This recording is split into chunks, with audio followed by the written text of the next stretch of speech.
ಸ್ನೇಹಿತರೆ, ನಮಸ್ಕಾರ. ಸಾಮಾನ್ಯವಾಗಿ ಆರೋಪಿಗಳನ್ನು, ಅಪರಾಧಿಗಳನ್ನು ಜೈಲಿಗೆ ಹಾಕೋದು ಯಾಕೆ ಹೇಳಿ? ಅವರಿಗೆ ಜೀವನದ ಕಷ್ಟ ಏನು ಅನ್ನೋದು ಗೊತ್ತಾಗಬೇಕು. ಅವ್ರು ಮಾಡಿದಂಥ ತಪ್ಪಿನ ಅರಿವಾಗಬೇಕು. ಅವರು ಜೀವನದಲ್ಲಿ ಬದಲಾಗಬೇಕು. ಜೈಲು ಅಂತ ಹೇಳಿದ್ರೆ ಅದೊಂದು ಶಿಕ್ಷಾ ಕೇಂದ್ರ. ಆ ಶಿಕ್ಷಾ ಕೇಂದ್ರದಲ್ಲಿ ಶಿಕ್ಷೆಯನ್ನು ವಿಧಿಸಿದ ಬಳಿಕ ಅವರು ಬದಲಾಗ್ತಾರೆ. ಅವರ ಜೀವನದಲ್ಲೂ ಕೂಡ ಬದಲಾವಣೆಗಳು ಆಗ್ತವೆ. ಅವರ ಜೀವನವು ಕೂಡ ಉತ್ತುಂಗಕ್ಕೆ ಹೋಗ್ತದೆ. ಅವರ ಮನಸ್ಸಿನಲ್ಲಿರುವಂತಹ ಕ್ರೋಧ, ಅವರ ಮನಸ್ಸಿನಲ್ಲಿರುವಂಥ ದ್ವೇಷ, ಅವರ ಮನಸ್ಸಿನಲ್ಲಿರುವಂಥ ಬೇರೆ ಬೇರೆ ಕೆಟ್ಟ ಭಾವನೆಗಳು ಹೋಗುತ್ತೆ. ಮಾಡಿದಂಥ ತಪ್ಪಿಗೆ ಪ್ರಾಯಶ್ಚಿತ್ತ ಪಡ್ತಾರೆ. ಜೊತೆಗೆ ಜೀವನವನ್ನು ಬದಲಾಯಿಸ್ಕೊಳ್ತಾರೆ. ಹೊರಗಡೆ ಬಂದ ಮೇಲೆ ಒಂದೊಳ್ಳೆ ಪ್ರಜೆಯಾಗಿ ಬದಲಾಗ್ತಾರೆ ಅನ್ನುವಂಥ ನಿರೀಕ್ಷೆಯಿಂದ ಅವರನ್ನು ಜೈಲಿಗೆ ಹಾಕ್ತಾರೆ. ಅವರಿಗೆ ಇಂತಿಷ್ಟು ವರ್ಷಗಳ ಕಾಲ ಶಿಕ್ಷೆ ಅಂತೇಳಿ ವಿಧಿಸ್ತಾರೆ. ದಂಡವನ್ನು ಕೂಡ ವಿಧಿಸ್ತಾರೆ. ಜೀವಾವಧಿ ಶಿಕ್ಷೆ ಆದರೆ ಜೈಲಿನಲ್ಲಿ ಕೆಲಸವನ್ನು ಕೂಡ ಮಾಡಿಸ್ತಾರೆ. ಹೀಗೆ ಬೇರೆ ಬೇರೆ ರೀತಿಯಾದಂತಹ ಶಿಕ್ಷೆಯ ಪ್ರಮಾಣ ಇರ್ತದೆ. ಆ ರೀತಿ ಶಿಕ್ಷೆಯನ್ನು ಅನುಭವಿಸಿ ಹೊರಗಡೆ ಬರುವಂಥ ಸಂದರ್ಭದಲ್ಲಿ ಒಬ್ಬ ಪರಿಪೂರ್ಣ ಮನುಷ್ಯನಾಗಿ ಹೊರಗಡೆ ಬರ್ತಾರೆ. ಅದು ಮಹಿಳಾ ಕೈದಿ ಆಗಿರ್ಬೋದು, ಪುರುಷ ಕೈದಿ ಆಗಿರ್ಬೋದು, ಯಾರೇ ಆಗಿರ್ಬೋದು, ಎಲ್ರಿಗೂ ಕೂಡ ಒಂದೇ ರೀತಿಯ ನ್ಯಾಯ ಇರುತ್ತದೆ. ಅದರಲ್ಲೇನು ಕೂಡ ಆಚೆ ಈಚೆ ಅದಲು ಬದಲು ಇರೋದಿಲ್ಲ. ಹಾಗೆಯೇ ಎಷ್ಟೇ ದೊಡ್ಡವರಾದರೂ ಕೂಡ ಅಥವಾ ಎಷ್ಟೇ ಸಣ್ಣವರು ಬಡವರಾದರೂ ಕೂಡ ಅಷ್ಟೇ, ಎಲ್ರಿಗೂ ಕೂಡ ಒಂದೇ ನ್ಯಾಯ, ಒಂದೇ ನೀತಿ. ಆದರೆ ಇಲ್ಲಿ ಗಮನಿಸಬೇಕಾದಂಥ ಮತ್ತೊಂದು ಅಂಶ ಇದೆ. ಅದೇನು? ದರ್ಶನ್ ಪಾಲಿಗೆ ಈ ಜೈಲು ಅನ್ನೋದು ಬದಲಾವಣೆಯ ಕೇಂದ್ರ ಆಗಿಲ್ಲ. ಜೈಲು ಇದು ದರ್ಶನ್ ಪಾಲಿಗೆ ಒಂದು ರೀತಿಯಲ್ಲಿ ಅಹಂಕಾರದ ವರ್ತನೆಯನ್ನು ಮುಂದುವರಿಸುವಂಥ ಕೇಂದ್ರ ಆಗಿದೆಯಾ ಅನ್ನುವಂಥ ಪ್ರಶ್ನೆ ಈಗ ಮೂಡ್ತಾ ಇದೆ. ಅದಕ್ಕೆ ಕಾರಣ ಇದೇ ದರ್ಶನ್ನೇ ತೋರಿಸಿದಂತಹ ಒಂದು ಬೆರಳಿನ ಸೈನ್. ಇದೇ ದರ್ಶನ್ನು ಈಗ ತೋರಿಸಿರುವಂಥ ಬೆರಳಿನ ಒಂದು ಸನ್ನೆ ಈಗ ದರ್ಶನ್ ಬಗ್ಗೆ ಇಂಥದ್ದೊಂದು ಪ್ರಶ್ನೆಯನ್ನು ಕೇಳುವಂತೆ ಮಾಡಿದೆ. ಹೌದು, ನೋ ಡೌಟ್. ದರ್ಶನ್ಗೆ ಇವತ್ತು ಈ ಪರಿಸ್ಥಿತಿ ಬರೋದಕ್ಕೆ ದರ್ಶನ್ ಮನಸ್ಸಿನಲ್ಲಿರುವಂತಹ, ದೇಹದಲ್ಲಿ ತುಂಬಿಕೊಂಡಿರುವಂಥ ಕೊಬ್ಬು, ಮನಸ್ಸಿನಲ್ಲಿರುವಂಥ ಅಹಂಕಾರ ಕಾರಣ ಅನ್ನೋದರಲ್ಲಿ ಎರಡನೇ ಮಾತಿಲ್ಲ. ಯಾಕಂತ ಹೇಳಿದ್ರೆ ದರ್ಶನ್ ತಪ್ಪು ಮಾಡಿ ಜೈಲಿಗೆ ಹೋಗಿರುವಂಥದ್ದು. ತಪ್ಪು ಮಾಡಿದವನು ಜೈಲಿಗೆ ಹೋದ ಬಳಿಕ ತಿದ್ದಿಕೊಳ್ಬೇಕು. ಆದರೆ ಇಲ್ಲಿ ದರ್ಶನ್ ವರ್ತನೆ ಅಥವಾ ದರ್ಶನ್ ನಡೆದುಕೊಳ್ಳದಿರುವಂಥ ರೀತಿಯನ್ನು ನೋಡಿದ್ರೆ ತಿದ್ದಿಕೊಳ್ಳೋದಲ್ಲ, ಇನ್ನಷ್ಟು ವ್ಯಾಘ್ರನಾಗ್ತಿದ್ದಾನ ದರ್ಶನ್ ಅನ್ನುವಂಥ ಪ್ರಶ್ನೆ ಮೂಡ್ತಾ ಇದೆ. ಕಾರಣ ದರ್ಶನ್ ತೋರಿಸಿರುವಂಥ ಬೆರಳಿನ ಸನ್ನೆ. ಹೌದು, ಮಧ್ಯದ ಬೆರಳಿನ ಸನ್ನೆ. ಹಾಗಾದರೆ ಏನಿದರ ಅರ್ಥ? ದರ್ಶನ್ ಯಾಕೆ ಈ ರೀತಿ ಬೆರಳನ್ನು ತೋರಿಸ್ತಾ? ದರ್ಶನ್ ಬದಲಾಗಲಿ ಅಂತ ಹೇಳ್ಬಿಟ್ಟು ಜೈಲಿಗೆ ಹೋದರೆ ಅಲ್ಲೂ ಕೂಡ ದರ್ಶನ್ ತನ್ನ ದುರಹಂಕಾರ, ಅಹಂಕಾರದ ವರ್ತನೆಯೇ ಮುಂದುವರಿಸ್ತಾ ಇರೋದು ಯಾಕೆ? ಎಲ್ಲದರ ಬಗ್ಗೆನೂ ಕೂಡ ಮಾಹಿತಿಯನ್ನು ನೋಡ್ತಾ ಹೋಗೋಣ. ಅದಕ್ಕಿಂತ ಮುಂಚೆ ನೀವಿನ್ನೂ ಕೂಡ ನಮ್ಮ ಚಾನಲನ್ನು ಸಬ್ಸ್ಕ್ರೈಬ್ ಮಾಡಿಲ್ಲ ಅಂದರೆ ದಯವಿಟ್ಟು ಈ ಕೂಡಲೇ ಸಬ್ಸ್ಕ್ರೈಬ್ ಮಾಡಿ ಸ್ನೇಹಿತರೆ. ಸಹಜವಾಗಿ ಈ ಡಿ ಬಾಸ್ ಅಂತ ಹೇಳಿದ್ರೆ ಒಂದು ವಿಶೇಷವಾದಂತಹ ಒಂದು ಫ್ಯಾನ್ ಫಾಲೋವಿಂಗ್ ಅಥವಾ ದೊಡ್ಡ ಅಭಿಮಾನಿಗಳ ಸಮೂಹ. ಜೊತೆಗೆ ದರ್ಶನ್ ಅಂತ ಹೇಳಿದರೆ ಕನ್ನಡ ಚಿತ್ರರಂಗದಲ್ಲಿ ಒಂದು ದೊಡ್ಡ ಹೆಸರನ್ನೇ ಸಂಪಾದನೆ ಮಾಡಿದಂಥ ನಟ.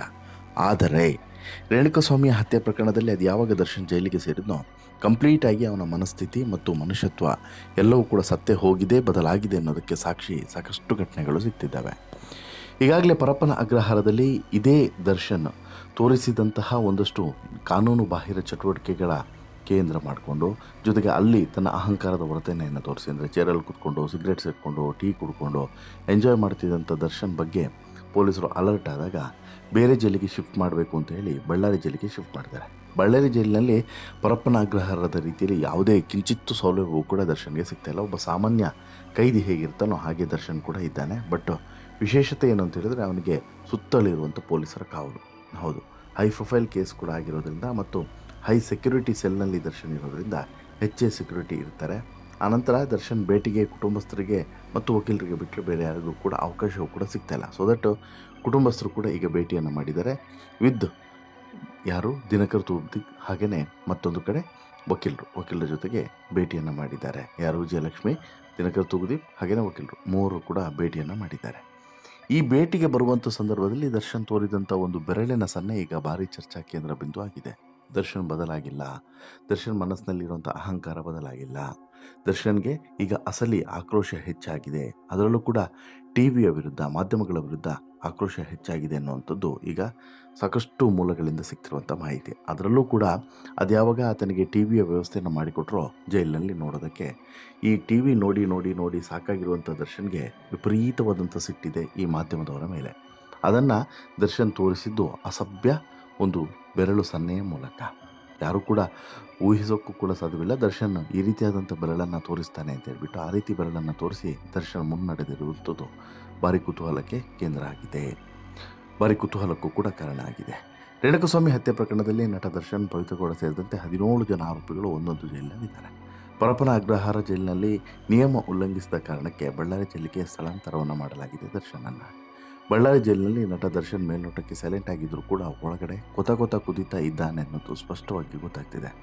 ಬಳ್ಳಾರಿ ಜೈಲಿಗೆ ಪತ್ನಿ ವಿಜಯಲಕ್ಷ್ಮಿ, ಸಹೋದರ ದಿನಕರ್ ತೂಗುದೀಪ್ ಹಾಗೂ ವಕೀಲರ ಜೊತೆಗೆ ಭೇಟಿಯಾಗೋದಕ್ಕೆ ಬಂದಂತಹ ದರ್ಶನ್ ಈ ವೇಳೆ ಬಿಳಿ ಬಣ್ಣದ ಟೀ ಶರ್ಟ್ ಮತ್ತು ನೀಲಿ ಬಣ್ಣದ ಜೀನ್ಸನ್ನು ಹಾಕಿದರು. ಸ್ವೆಟ್ ಟೀ ಶರ್ಟ್ ಹಾಕಿದಂಥ ದರ್ಶನ್ ನಡೆದುಕೊಂಡು ಬರುವಂಥ ಸಂದರ್ಭದಲ್ಲಿ ಸ್ಪಷ್ಟವಾಗಿ ಗಮನಿಸಿದ್ರೆ ಯಾವುದೇ ರೀತಿಯಾದಂತಹ ಅಳುಕು, ಅಂಜಿಕೆ, ಇನ್ನೊಂದು ಮತ್ತೊಂದು ಏನೂ ಕೂಡ ಇಲ್ಲ. ತುಂಬ ಕೂಲ್ ಆ್ಯಂಡ್ ಕಾಮ್ ಆಗಿ ಅಲ್ಲಿಂದ ಇಲ್ಲಿವರೆಗೆ ನಡ್ಕೊಂಡು ಬರ್ತಾಯಿದ್ರು. ಕೇವಲ ನಡ್ಕೊಂಬರೋದು ಮಾತ್ರವಲ್ಲ, ನಡ್ಕೊಂಬರುವಂಥ ಸಂದರ್ಭದಲ್ಲಿ ಕೈನಲ್ಲಿ ಬ್ಯಾಗನ್ನು ಕೂಡ ಹಿಡ್ಕೊಂಡು ಬಂದಿದ್ದರು ಫಸ್ಟ್ ಟೈಮ್ ಬಂದಾಗ. ಇನ್ನು ಸೆಕೆಂಡ್ ಟೈಮ್ ಬಂದಾಗ ವಕೀಲರನ್ನು ಭೇಟಿ ಮಾಡೋಕ್ಕೆ ಬಂದಾಗ ಏನೂ ಕೂಡ ತರಲಿಲ್ಲ, ಜಸ್ಟು ಖಾಲಿ ಕೈನಲ್ಲೇ ಬರ್ತಾರೆ. ಇದೇ ದರ್ಶನ್. ಖಾಲಿ ಕೈನಲ್ಲಿ ಬಂದಂಥ ದರ್ಶನ್ನು ಖಾಲಿ ಕೈನಲ್ಲೇ ವಾಪಸ್ ಹೋಗೋದಿಲ್ಲ, ತನ್ನ ಕೈನಲ್ಲಿದ್ದಂಥ ಬೆರಳಿನ ಮೂಲಕ ಒಂದು ಕೆಟ್ಟ ಸನ್ನೆಯನ್ನು ತೋರಿಸೇ ಬಿಡ್ತಾನೆ. ಇದೇ ಈಗ ಇಡೀ ರಾಜ್ಯದಾದ್ಯಂತ ಭಾರಿ ಚರ್ಚೆ ಆಗ್ತಿದೆ. ಹೌದು, ಬಳ್ಳಾರಿ ಜೈಲಿಗೆ ಪತ್ನಿ ವಿಜಯಲಕ್ಷ್ಮಿ, ಸಹೋದರ ದಿನಕರ್ ತೂಗುದೀಪ್, ವಕೀಲರು ಭೇಟಿಯಾಗೋದಕ್ಕೆ ಆಗಮಿಸಿದ್ದಾರೆ. ಈ ವೇಳೆ ಆರೋಪಿ ಪೊಲೀಸರು ದರ್ಶನನ್ನು ಸಂದರ್ಶಕರ ಕೊಠಡಿಗೆ ಕರೆತಂದಿದ್ದಾರೆ. ಈ ವೇಳೆ ವರದಿ ಮಾಡ್ತಿದ್ದಂಥ ಮಾಧ್ಯಮವನ್ನು ನೋಡಿ ಮದ್ಯದ ಬೆರಳು ತೋರಿಸಿದ್ದಾನೆ ಇದೇ ದರ್ಶನ್. ಈ ಮೂಲಕ ಮಾಧ್ಯಮದ ವಿರುದ್ಧ ತನ್ನ ಆಕ್ರೋಶವನ್ನು ಹೊರಗಡೆ ಹಾಕಿದ್ದಾನೆ ದರ್ಶನ್ ಅಂತಲೂ ಕೂಡ ಹೇಳ್ಬೋದು. ಜೈಲಿನ ಹೊರಭಾಗದಲ್ಲಿ ವರದಿ ಮಾಡ್ತಿದ್ದಂಥ ಮಾಧ್ಯಮದವರನ್ನು ನೋಡ್ತಿದ್ದಂತೆ ದರ್ಶನ್ ಆಕ್ರೋಶ ಮತ್ತಷ್ಟು ಹೆಚ್ಚಾಗಿದೆ. ಪೊಲೀಸರ ನಡುವಲ್ಲಿದ್ದಂಥ ಕಾರಣ ಮದ್ಯದ ಬೆರಳನ್ನು ತೋರಿಸ್ತಾ ಸಾಗಿದ್ದಾನೆ ಈ ದರ್ಶನ್ ಅಷ್ಟೇ. ಇಷ್ಟೇ ಅಲ್ಲ, ಒಳಗೊಳಗೆ ಮುಗುಳ್ನಗುವನ್ನು ನಗ್ತಾ ಸಾಗಿದ್ದಾನೆ ಇದೇ ದರ್ಶನ್. ಇದೀಗ ಭಾರಿ ಚರ್ಚೆಗೂ ಕೂಡ ಕಾರಣವಾಗಿದೆ. ಜೈಲಿನಲ್ಲಿರುವಂಥ ದರ್ಶನ್ ಪಶ್ಚಾತ್ತಾಪದ ಮಾತುಗಳನ್ನಾಡಿದ್ದಾನೆ ಅನ್ನುವಂಥ ಮಾತುಗಳು ಕೇಳಿಬಂದಿತ್ತು. ಆದರೆ ಹತ್ಯೆ ಮಾಡಿ ಜೈಲು ಸೇರಿರುವಂತಹ ಈ ದರ್ಶನ್ಗೆ ಯಾವುದೇ ರೀತಿಯಾದಂಥ ಪಶ್ಚಾತ್ತಾಪ ಇಲ್ಲ ಅನ್ನೋದು ಮುಖದಲ್ಲಿ ಸ್ಪಷ್ಟವಾಗಿ ಕಾಣಿಸ್ತಿದೆ. ಇಲ್ಲಿ ಕೊಲೆ ಆರೋಪಿಯಾಗಿ ಜೈಲು ಸೇರಿದರೂ ಕೂಡ ದರ್ಶನ್ ದರ್ಪ ಕಡಿಮೆ ಆಗಿಲ್ಲ, ದೌಲತ್ತು ಕಡಿಮೆ ಆಗಿಲ್ಲ, ಅಹಂಕಾರ ಕಡಿಮೆ ಆಗಿಲ್ಲ ಅನ್ನೋಂಥ ಸಿಟ್ಟು, ಆಕ್ರೋಶ ಪ್ರತಿಯೊಂದು ಕೂಡ ವ್ಯಕ್ತವಾಗ್ತಿದೆ. ಅಷ್ಟು ಮಾತ್ರವಲ್ಲ, ಇಲ್ಲಿ ಈ ದರ್ಶನ್ ವಿಡಿಯೋವನ್ನು ನೋಡಿ ಅಥವಾ ಫೋಟೋಸನ್ನು ನೋಡಿ ಕಮೆಂಟ್ಗಳು ಕೂಡ ಸೋಷಿಯಲ್ ಮೀಡಿಯಾದಲ್ಲಿ ಹೀನಾಮಾನ ಬರ್ತಿದೆ, ಹೀನಾಮಾನ ಹೋಗಿತಾ ಇದ್ದಾರೆ. ಇದೇ ವೇಳೆ ದರ್ಶನ್ ಅಭಿಮಾನಿಗಳು ಡಿ ಬಾಸ್ಗೆ ಜೈ ಅಂತ ಇಲ್ಲಿ ಹೇಳಿದ್ದು, ದರ್ಶನ್ ನಡೆ ಸರಿಯಾಗಿದೆ ಅಂತಲೂ ಕೂಡ ವಾದಿಸ್ತಾ ಇದ್ದಾರೆ. ಚಾರ್ಜ್ ಶೀಟ್ ಸಲ್ಲಿಕೆ ಬಳಿಕ ದರ್ಶನ್ ಜಾಮೀನು ನಿರೀಕ್ಷೆಯಲ್ಲಿರೋದಂತೂ ಸತ್ಯ. ದರ್ಶನ್ ಬಿಡುಗಡೆಯನ್ನು ಸಂಭ್ರಮಿಸೋದಕ್ಕೆ ಅಭಿಮಾನಿಗಳು ಕೂಡ ಕಾಯ್ತಾ ಇದ್ದಾರೆ. ಹೀಗಾಗಿ ಬಿಡುಗಡೆಗೆ ಕಾನೂನು ಪ್ರಕ್ರಿಯೆ ಏನಿದೆ ಅದನ್ನು ಮುಗಿಸ್ಕೊಳ್ಳುವಂತಹ ಬಗ್ಗೆ ಈಗಾಗಲೇ ಆಲೋಚನೆಯನ್ನು ಮಾಡಿಕೊಂಡಿದ್ದಾರೆ. ಇನ್ನು ಜಾಮೀನು ಸಿಗುವಂಥ ನಿರೀಕ್ಷೆಯಲ್ಲಿರುವಂತಹ ದರ್ಶನ್ ಒಂದಷ್ಟು ಲೆಕ್ಕಾಚಾರಗಳನ್ನು ಹಾಕಿಕೊಂಡಿದ್ದಾರೆ ಅನ್ನೋದು ಗೊತ್ತಾಗ್ತಿದೆ. ಅಂದರೆ ಜಾಮೀನು ಸಿಗೋದಾದರೆ ಹೇಗೆ, ಸಿಗದೇ ಇದ್ದರೆ ಹೇಗೆ, ಜಾಮೀನು ಸಿಕ್ಕರೆ ಏನು ಮಾಡಬೇಕು, ಹೀಗೆ ಸಾಕಷ್ಟು ವಿಚಾರಗಳ ಬಗ್ಗೆ ದರ್ಶನ್ ತಲೆ ಕೆಡಿಸ್ಕೊಂಡಿದ್ದಾನೆ ಅನ್ನೋದು ಗೊತ್ತಾಗ್ತಿದೆ. ಅಷ್ಟು ಮಾತ್ರವಲ್ಲ, ಈಗಾಗಲೇ ಪರಪ್ಪನ ಅಗ್ರಹಾರದಲ್ಲಿ ಮನೆಯೋಟಕ್ಕೆ ಬೇಡಿಕೆ ಕೊಟ್ಟಿದ್ದಂತಹ ದರ್ಶನ್ ಇಲ್ಲಿಗೆ ಬಂದ ಮೇಲೆ ಟಿವಿಗೆ ಬೇಡಿಕೆಯನ್ನು ಇಟ್ಟ. ಆ ಟಿವಿಯನ್ನು ಪೂರೈಸಿದರು. ಇದಾದ ಬಳಿಕ ಈಗ ಬೇರೆ ಬೇರೆ ಬೇಡಿಕೆಗಳನ್ನು ದರ್ಶನ್ ಇಡ್ತಾರೋ ಅಥವಾ ಜೈಲು ಹಕ್ಕಿಯಾಗಿ ಒಂಟಿಯಾಗಿ ಕೂಡ್ತಾರೋ ಕಾದು ನೋಡಬೇಕು. ಬಟ್ ಕೋರ್ಟು ಈ ಮಿಡ್ಲಿ ಫಿಂಗರ್ ಸೈನನ್ನು ಏನಾದರೂ ಅಬ್ಸರ್ವ್ ಮಾಡಿತು ಅಂತ ಹೇಳಿದರೆ ದರ್ಶನ್ಗೆ ಇನ್ನಷ್ಟು ಸಂಕಷ್ಟ ಎದುರಾಗುತ್ತೆ ಅನ್ನೋದರಲ್ಲಿ ಡೌಟೇ ಇಲ್ಲ. ಸೊ ದಟ್ಟು ಇದು ಕೂಡ ಒಂದು ಎಚ್ಚರಿಕೆ ಸಂದೇಶ ಆಗ್ಬೋದು ದರ್ಶನ್ಗೆ. ಇನ್ನು ಇಲ್ಲಿ ಬೆರಳನ್ನು ತೋರಿಸಿದಂಥ ದರ್ಶನ್ ಬಗ್ಗೆ ಸಹಜವಾಗಿ ಎಲ್ಲರೂ ಕೂಡ ಕೆಟ್ಟದಾಗಿ ಕಮೆಂಟನ್ನು ಮಾಡ್ತಿದ್ದಾರೆ. ದರ್ಶನ್ ಅಹಂಕಾರ, ದುರಹಂಕಾರದ ಬಗ್ಗೆ ಸಾಕಷ್ಟು ಜನ ಒಂದು ಅಸಮಾಧಾನವನ್ನು ಹೊರಗಡೆ ಹಾಕ್ತಿದ್ದಾರೆ. ಒಬ್ಬ ದರ್ಶನ್ ಈ ರೀತಿ ಮಾಡಬಾರ್ದಾಗಿತ್ತು, ಈ ರೀತಿ ಬೆರಳನ್ನು ತೋರಿಸ್ಬಾರ್ದಾಗಿತ್ತು. ಏನೇ ಇದ್ರೂ ಕೂಡ ಈಗ ಈ ಚಾರ್ಜ್ ಶೀಟನ್ನು ಮಾಧ್ಯಮಗಳು ಯಾಕೆ ತೋರಿಸ್ತಿದ್ದಾವೆ, ಚಾರ್ಜ್ ಶೀಟ್ನಲ್ಲಿ ಏನಿದೆ ಅದನ್ನು ತೋರಿಸ್ತಿದೆ, ಅದನ್ನು ಬಿಟ್ಟು ಬೇರೆ ಏನು ಕೂಡ ತೋರ್ಸೋಕ್ಕೆ ಸಾಧ್ಯವಿಲ್ಲ. ಹೀಗಿರುವಾಗ ದರ್ಶನ್ ಈ ರೀತಿ ಅಹಂಕಾರದ ವರ್ತನೆಯನ್ನು ಮಾಡೋದಂಥ ಅವಶ್ಯಕತೆ ಏನಿತ್ತು? ಈ ರೀತಿ ಮಾಡಿಯೇ ಎಲ್ಲವನ್ನು ಕೂಡ ಹಾರ್ಡ್ ಮಾಡ್ಕೊಳ್ಳೋದು. ಸೊ ದಟ್ಟು ಒಂದಷ್ಟು ಎಚ್ಚರಿಕೆ ಹೆಜ್ಜೆಗಳನ್ನು ಇಡೋದು ಬೆಟರ್ ಅಂತಲೂ ಕೂಡ ಈಗ ಸಾಮಾನ್ಯವಾಗಿ ಎಲ್ಲರೂ ಕೂಡ ಮಾತನಾಡ್ತಿರುವಂಥದ್ದು. ಅಷ್ಟು ಮಾತ್ರವಲ್ಲ, ಇಲ್ಲಿ ಯಾವುದೇ ತಪ್ಪು ಮಾಡಿದರೂ ಕೂಡ ಆ ತಪ್ಪಿಗೆ ಒಂದು ಕಾರಣ ಇರಲೇಬೇಕು. ಆ ಕಾರಣ ಏನು ಅನ್ನೋದನ್ನು ದರ್ಶನ್ ಅರ್ಥ ಮಾಡ್ಕೊಬೇಕು. ಇದು ದರ್ಶನ್ ಬದಲಾವಣೆ ಆಗೋದಕ್ಕೆ ಸೂಕ್ತವಾದಂಥ ಸಮಯ. ಕೂಲಾಗಿ, ಕಾಮಾಗಿ ಕೂತು ಯೋಚನೆ ಮಾಡಿದರೆ ದರ್ಶನ್ಗೂ ಕೂಡ ಪರಿಹಾರಗಳು ಸಿಗಬಹುದು. ಆದರೆ ದರ್ಶನ್ ಈ ರೀತಿ ಅಹಂಕಾರದ ವರ್ತನೆಯನ್ನು ಮಾಡಿದರೆ ಪರಿಹಾರ ಸಿಗೋದು ಸಾಯಲಿ, ಇನ್ನಷ್ಟು ಸಂಕಷ್ಟಗಳು ಎದುರಾಗೋದ್ರಲ್ಲಿ ಡೌಟೇ ಇಲ್ಲ. ನಿಮಗೇನು ಅನಿಸುತ್ತೆ ಸ್ನೇಹಿತರೆ ಈ ಎಲ್ಲ ಬೆಳವಣಿಗೆಗಳ ಬಗ್ಗೆ ನಿಮ್ಮ ಅಭಿಪ್ರಾಯ ಏನು? ದಯವಿಟ್ಟು ಕಮೆಂಟ್ ಮಾಡಿ ತಿಳಿಸಿ. ಜೊತೆಗೆ ಈ ಸ್ಟೋರಿ ಇಷ್ಟ ಆಯಿತು ಅಂತ ಹೇಳಿದ್ರೆ ಲೈಕ್ ಮಾಡಿ, ಶೇರ್ ಮಾಡಿ, ಚಾನಲ್ಗೆ ಸಬ್ಸ್ಕ್ರೈಬ್ ಆಗೋದನ್ನು ಮರಿಬೇಡಿ. ಧನ್ಯವಾದ.